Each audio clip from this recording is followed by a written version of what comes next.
You already know if someone's going to waste a decade of your life. You just haven't admitted it yet. There's one conversation that exposes everything. Not the big fight, not when they meet your parents. One quiet moment that most people completely miss. And here's the thing that'll mess you up. This conversation usually happens in the first month. You either had it and ignored what it told you, or you avoided it because some part of you already knew the answer. Let me show you what you've been pretending not to see. The conversation isn't about love. It's not about commitment or where this is going. Those conversations are performative.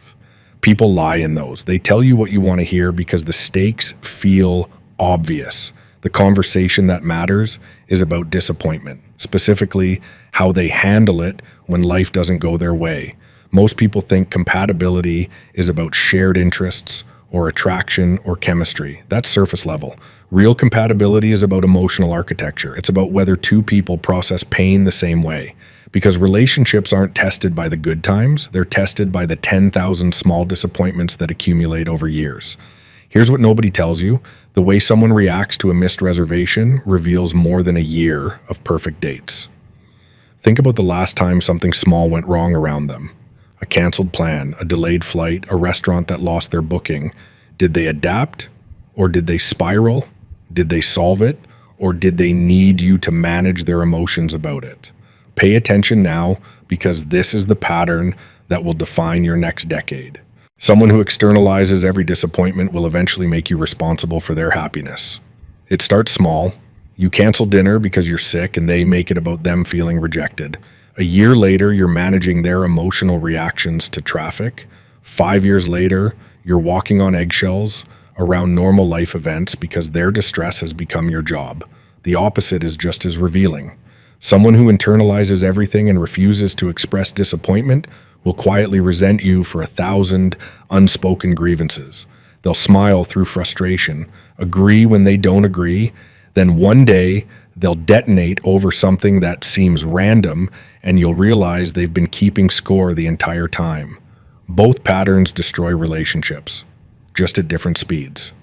So here's the conversation you need to have, disguised as something casual. Create a minor disappointment and watch what happens next. Not a test, not manipulation. Just pay attention to reality when something doesn't go perfectly. Notice how they respond when a movie is sold out, when dinner takes too long, when plans change last minute. You're looking for 3 specific things. First, do they take responsibility for their own emotional state, or do they hand you their feelings and expect you to fix them? There's a massive difference between "I'm bummed this didn't work out" and "you ruined my night." One person owns their response, the other makes their internal experience your obligation. Second, can they pivot without punishment? Do they adapt and suggest an alternative, or do they retreat into silence and subtle resentment? Flexibility isn't about being easygoing. It's about whether someone can release an expectation without making you pay for the loss of it. Third, do they attack you or the situation when something goes wrong? This is the most important one. When disappointment hits, people reveal their conflict blueprint. Some people problem solve, others find someone to blame. If their instinct is to turn on you when life gets inconvenient, that instinct doesn't change with time. It amplifies. Now here's where this gets psychologically dark. The reason most people miss this conversation is because they're too busy performing their own version of perfection. You're so focused on being impressive, being chosen, being enough, that you're not actually observing who you're with. You're auditioning for a role instead of evaluating whether you want to be in this production at all. And that's the real tragedy. You'll spend a decade with someone you knew wasn't right in month 1 because you were too afraid of being alone to trust what you saw. Let me tell you what 10 years with the wrong person actually looks like. It's not dramatic, it's not explosive, it's quietly suffocating. You stop saying what you think because you're too tired to manage their reaction. You perform happiness in social settings and feel relief when they leave the room. You have the same argument in different containers every few months. You achieve things and feel nothing because the person next to you either can't celebrate with you or makes your success about their insecurity. You become a smaller version of yourself because the relationship requires you to shrink. The most devastating part, you'll barely notice it happening. It's incremental. One compromised boundary, one unspoken resentment, one conversation you don't have because it's easier to stay quiet. Then you wake up at 32 or 38 or 44 and realize you've been living someone else's emotional weather pattern for years. All of it traceable back to that early moment when you saw how they handled disappointment and chose to ignore it.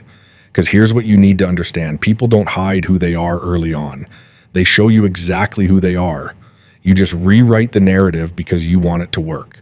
That moment when they snapped at the waiter, you told yourself they were just having a bad day. When they went silent for 3 days after a small disagreement, you convinced yourself they needed space.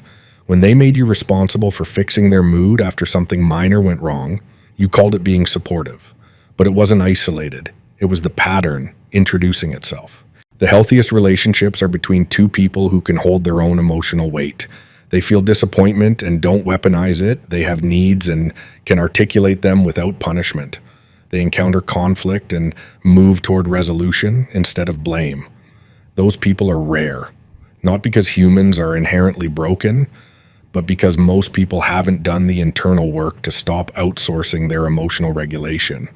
And you can't fix that for them. You can't love someone into emotional maturity. You can't sacrifice enough of yourself to make an emotionally underdeveloped person whole.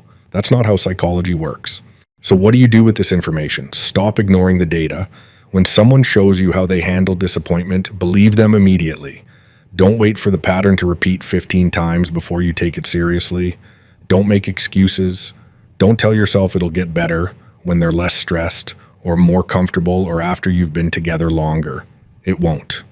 The small disappointments are the preview: marriage, career stress, health issues, financial pressure, raising children. Those are the full production. If someone can't handle a canceled dinner reservation with grace, they're not going to handle a layoff or a sick parent or a colicky baby with emotional stability.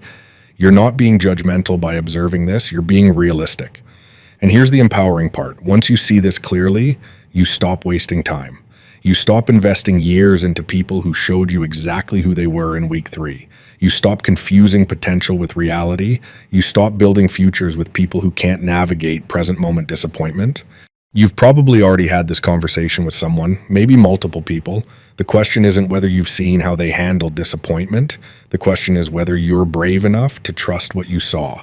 Most people aren't. They'd rather gamble a decade on someone they know is wrong than face the discomfort of starting over. But you're not most people. You're someone who clicked on a video about not wasting 10 years. That tells me you already know something's off. So what did you see that you've been pretending not to notice?